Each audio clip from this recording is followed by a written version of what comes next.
안녕하세요. 드론 이걸째 민속 이야기. 코로나 340명 오늘 숫자죠.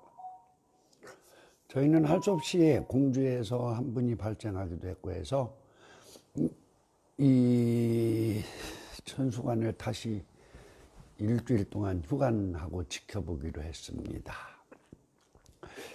코로나 뉴스를 보면 꼭 한국 거 보면 중국, 일본, 미국을 보는데 글쎄요. 일본은 1,500명보다 우리 300명이 훨씬 더 무서운 것 같아요. 질기다는 생각이 들고요. 어찌됐든 빨리 좀 종결되었으면 하는 마음입니다. 둘의 이야기 18번째. 드디어 이제 둘레가 어떻게 없어졌느냐. 소멸의 과정을 좀 오늘은 이야기를 하고 싶어요. 둘레의 소멸, 한 번에 없어지는 건 아니고요. 4단계쯤으로 나누어 볼 수 있습니다. 첫 번째가요, 일제강점기의 둘레 탄압입니다. 그리고 두 번째가 기가 막히게도 한국전쟁이에요. 일제의 탄압보다 더 많은 숫자가 한국전쟁 후에 문제입니다. 그리고 결국 결정타는 제초제가 등장했던 1970년대고요. 그리고 마지막으로 둘레의 흔적이 좀 남아있고 둘레라는 이름, 둘레의 좌상이 존속되다가 마지막 없어지는 것은 1990년대입니다. 그 과정을 좀 얘기를 해볼게요. 단계적으로 볼 때 일제강점기의 둘레는 어떻게 됐을까요? 1930년대까지는 둘레에 대해서 아무런 제재를 가하지 않았습니다. 더군다나요, 1934년도에 어떤 일이 있었는지는 모르지만 공주와 예산에서 농기가 그 해에 많이 만들어졌어요. 이건 그냥 있을 수 있는 일이 아니거든요. 그리고요, 특이한 것은 그때 만든 농기들의 연호를 소화하거든요. 그때 당시에 소화로 쓰지 않은 농기도 나온다는 거예요. 그런데 문제는 그렇게 순탄하게 둘레는 일본 사람들이 그 공동 작업을 좋아합니다. 그래서 공동적으로 일하는 거라고 해서 둘레를 탄압하지 않다가 둘레를 처음 탄압하기 시작한 시점, 이게 1938년, 39년 이때로 갑니다. 이거는 제가 좀 심혈을 기울여서 조사를 했거든요. 둘레 조사를 할 때 한동안 이걸 갖고 표본을 제출하고 해서 물어봤는데 이게 차이가 좀 있습니다. 38년도에 탄압을 받기 시작한 둘레들은 어떤 둘레냐면 교통 문제로 면소재지 주변 마을들이에요. 그때 면직원들이 최고 빨리 움직이는 교통수단이 자전거입니다. 길도 지금처럼 좋지 않고 막 신정로 냈을 때고요. 그래서 1938년도에는 면소재지에 가까운데 조금 더 이상하게 말하면 면직원 출퇴근길에 있는 동네들은 먼저 탄압을 받기 시작해요. 그리고 이제 좀 면에서 먼 동네들, 제가 1981년도 공무원을 시작했는데 지방공무원을 면접일을 시작했을 때 대비치는 일 같은 것은요, 마을에서 자고 다녔어요. 그때 오토바이들도 좀 있었지만 그 자전거 타고 다니는 직원들도 있었고요. 저도 자전거를 좀 탔거든요. 그런데 뭐 한 10km 면사무소에서 10km 떨어진 데는 어떻게 해요? 자고 와야죠. 저녁에 거기서 와서 또 올라가지를 못하니까 그렇게 했었는데 그때에 탄압을 시작했다가 그때 탄압은 좀 약했어요. 그랬다가 본격적으로 둘레라는 말도 못 쓰게 하는 때가 언제냐면 1942년도 뭐 쉽게 말하면 어른들이 말하는 대동아 전쟁, 일본 지금 태평양 전쟁이라고 말하는 전쟁 뒤에는 아예 못하게 합니다. 아예 못하게 하죠. 이제 1938년도에는 어느 정도냐면 농기를 못 세우게 했고요. 그리고 노래 못하게 했어요. 당연히 농악 못 치게 했고요. 공동작업은 해라. 그러나 나머지 그 민속적인 것은 하지 말아라. 그 수준이었죠. 생각해 보세요. 둘레가요, 마을 단위로 해야 되는데 반으로 쪼갰습니다. 공동작업을. 두 번째, 가장 큰 변화 중에 하나, 충격적이었던 게 뭐냐면 여자들이 논에 들어가서 일하게 했어요. 이게 충청도에서는 굉장히 큰 겁니다. 여자들이요, 옛날에는 참 바쁜 거예요. 밭농사는 여자들이 되게 짓거든요. 밭 메고 하는 것들은. 탈곡은 그래도 남자들이 하지만. 근데요, 방앗간이 생기기 시작할 때라 대부분 여인네들이 옛날부터는 절구로 방아를 쪄서 밥을 해야 했다고요. 물은 우물이 없어 길어다 먹어야 됐고요. 목화하고요, 삼배해서 사람들의 의복을 만들어 다 입었잖아요, 집에서. 이게 여인들이 원래 일이 많아요. 그러니까 어떻게 해요? 여자들은 논에는 안 들어가는 것이 충청도 쪽에 아주 전통적인 거였는데 여자들이 모내기부터 논에 강제적으로 들어가게 만든 거예요. 그리고요, 장정들이 둘의 땅 위에서 한 집에 하나 나오고 하던 관행도 없애버리고 어떻게 하냐면 장정 있는 대로 모두 나오게 했는데 여기에서 기가 막힌 게 시작됩니다. 50대 이후가 논매로 논에 들어가는 사건이 벌어지는 거죠. 옛날에는요, 50대면 중늙은이에요. 자식이 있어서 들에 들어갈 정도 되면은, 논에 들어갈 정도 되면 둘의 논 안 매는 거거든요. 근데 강제로 반별로 하면서 여인네들과 남자들을 동시에 논으로 들어가게 하는 형태로 나타났어요.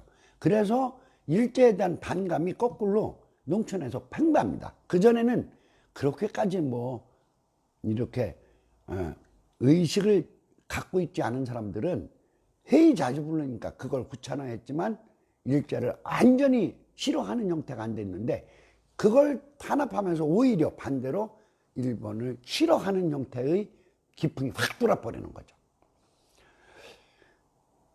그런 정도에다가 이제 들에의 임원을 못 세우게 했거든요. 좌상 인정 안 했거든요. 근데 좌상이 들에 나오면 눈에 들어가라 이런 형태가 됐거든요. 그리고 통장 못 치게 하고 노래 못하게 했고요. 그러면서 둘에 대한 탄압은 실질적으로 1938년도 39년도에 시작된 것이 농민들에게는 충격적이었어요. 그것이 1942년, 43년, 44년, 45년은 두레를 거의 표면적으로 못 세웁니다. 그 중에서 42년도까지는 세운 동네들은 어디냐면 반대죠. 탄압이 늦게 간 동네들. 그런 동네들은 42년도에 세우기도 했는데 43년도부터는 뭐 표면상으로는 두레가 전체가 없는 상태로 3년을 갑니다. 그러니까 두레를 못 세우고 간 것이 완전히 못 세운 것은 4년인데요.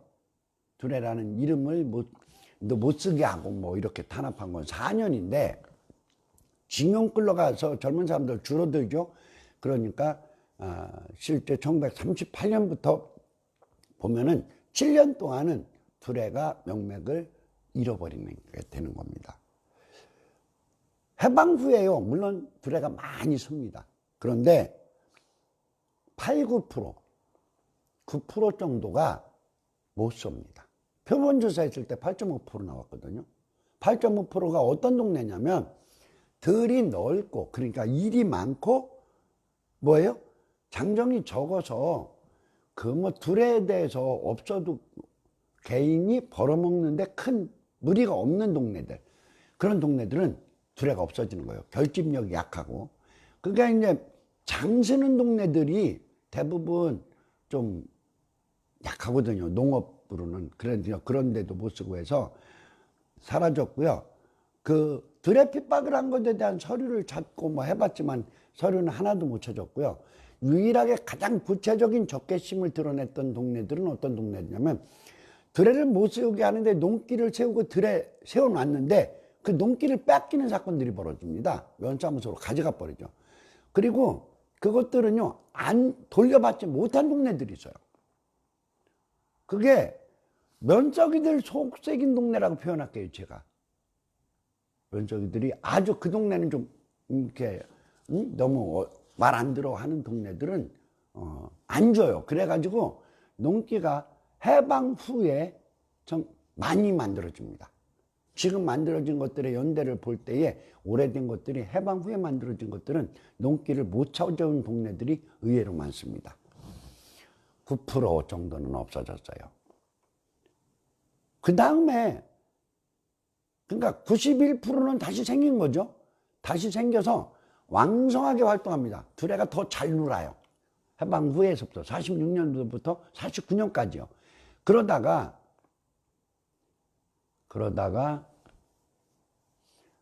한국전쟁이 터집니다.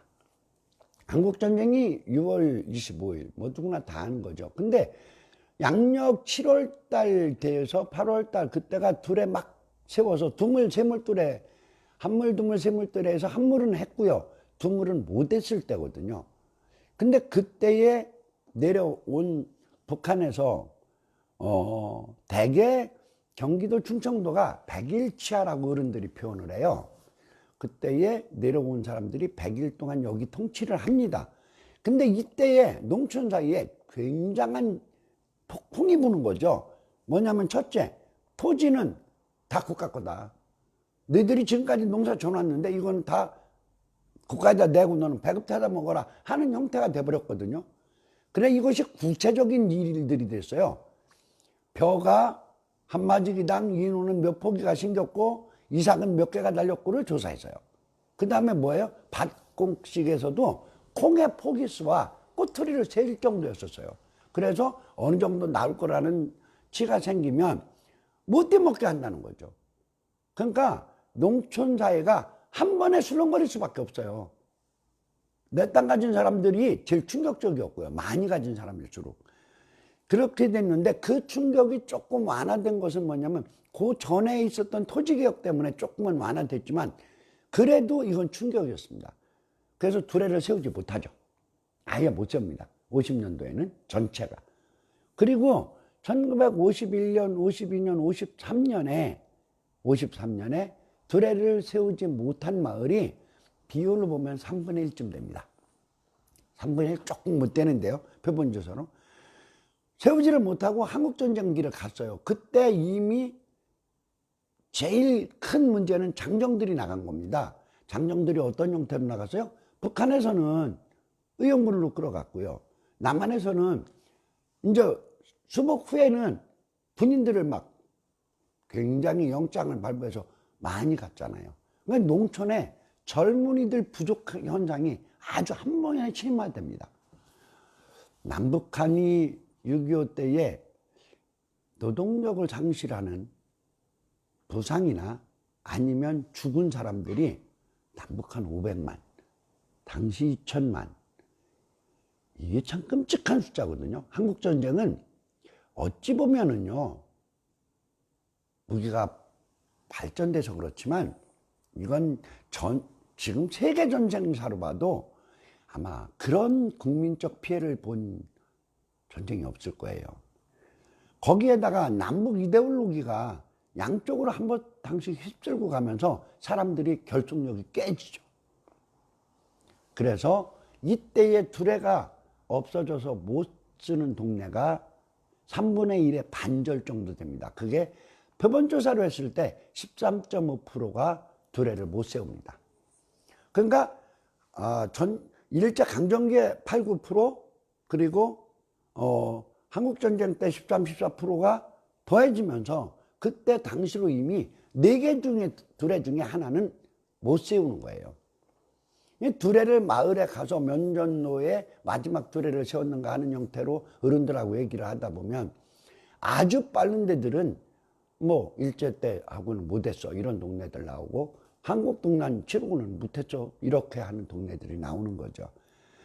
그래서 한 4분의 1쯤이 두 가지 역사적 영향으로 4분의 1이 소멸되는 겁니다.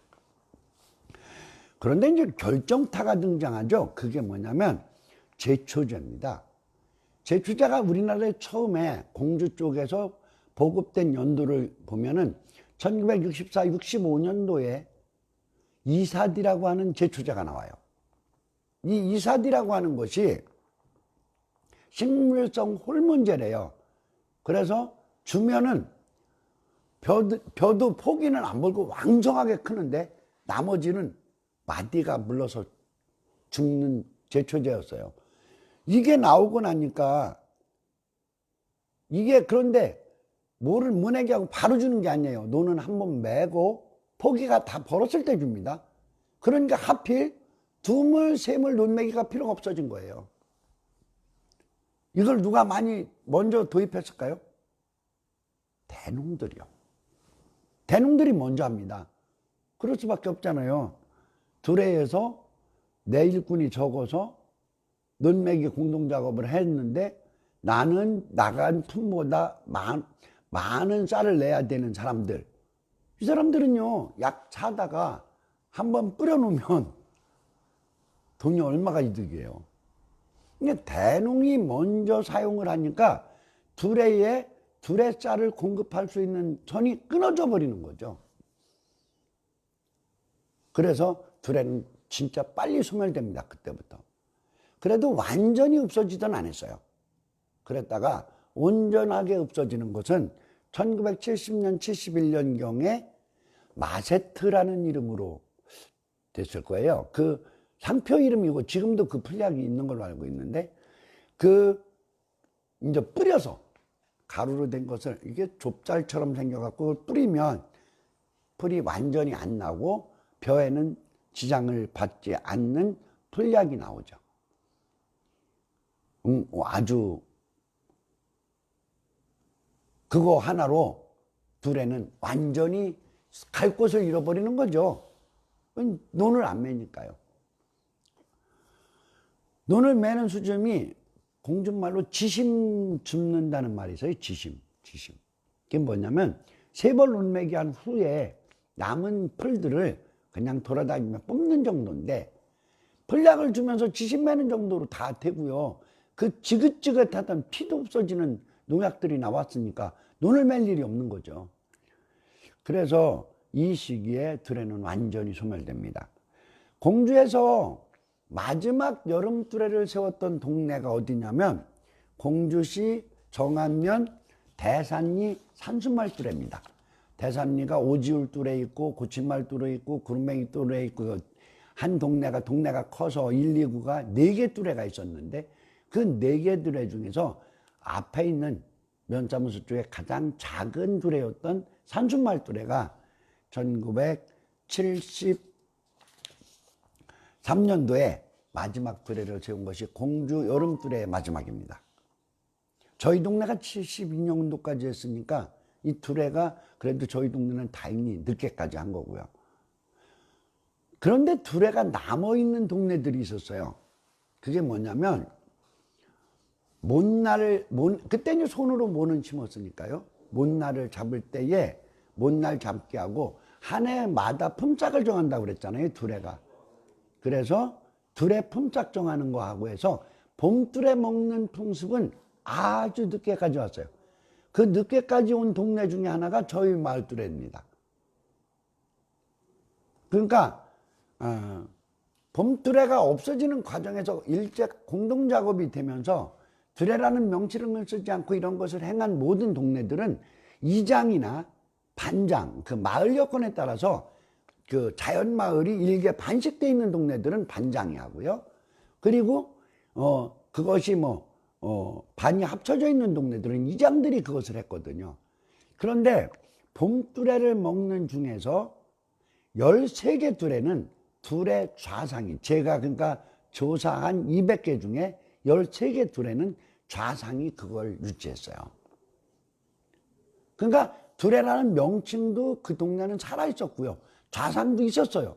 공동작업을 안 하고 못날 잡고. 그 대신 그때에 그 두레들이 뭐를 하는 거냐면 저희 동네가 수해가 그 작은 제방들이 넘어가는 수해들이 많았는데 그런 것들은 분명히 두레가 주관을 했어요. 이장이 안 하고.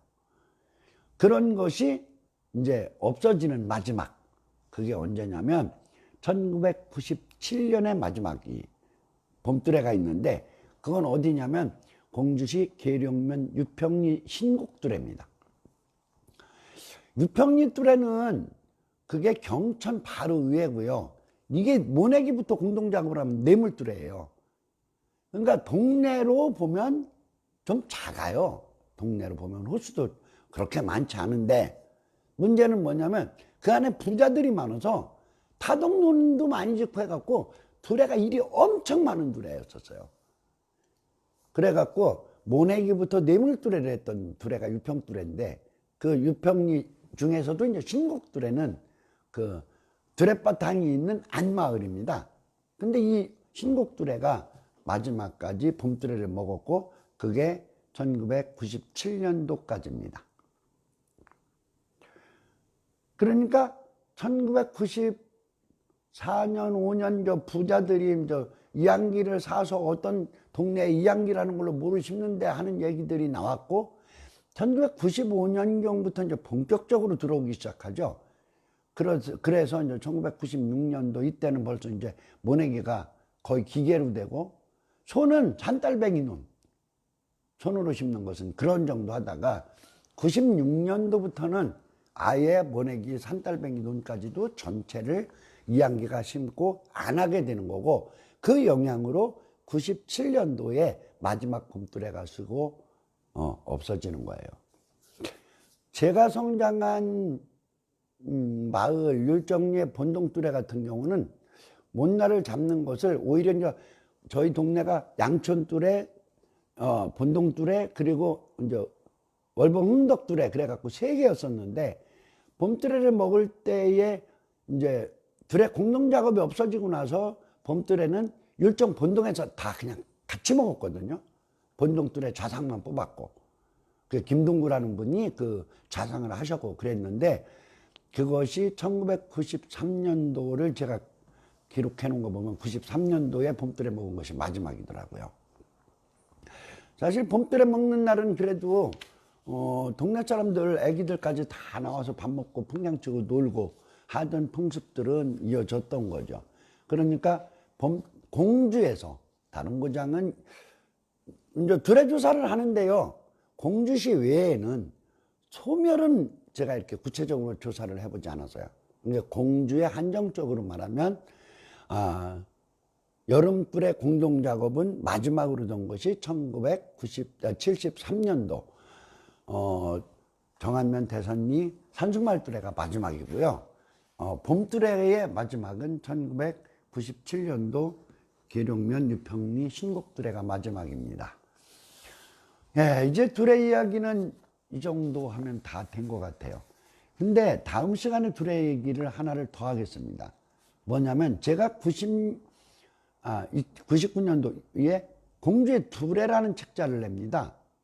이제 그래 2000년도에 보급을 했는데, 공주의 두레를 쓸 때에 저는 이제 계산하고 통계 내고 하고 했으니까 이만하면 잘못 쓰는 건 없을 줄 알았어요. 근데 그 책에 제가 잘못 쓴 내용이 있습니다. 그 잘못된 것 중에 2개 하고요. 그리고 또 하나는 뭐냐면 성년식에 대한 부분이 있어요.